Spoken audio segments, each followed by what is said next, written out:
Question. What are you thinking about? Because a lot to do with what linemen are thinking about when they're doing work. What are you thinking about when you're in the middle of your wind-up and your delivery?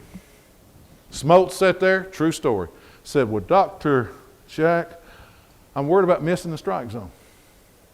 And Llewellyn never batted an eye. He said, John, if you want to hit the strike zone, don't you think you need to think about hitting it rather than missing it? I think in our world today, there's so much pressure on our linemen and everybody else out in the real world working. They concentrate on the possibility of making a mistake, not on their training.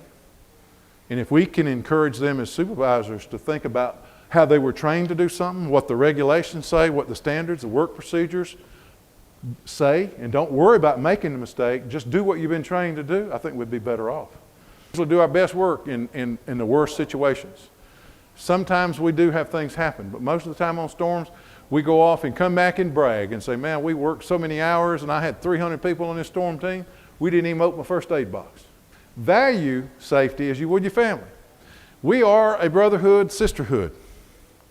We need to establish the environment out there as leaders that we value. We spend more time with each other out on crews than we do at home, and you're sleeping about 30% of the time you're at home, or either hunting and fishing, because we can pencil whip these things, and a lot of folks don't even.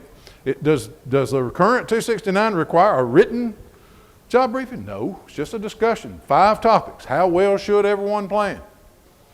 Hazards number 1. You know, that's why is it number 1? Because it's the one that's going to kill us.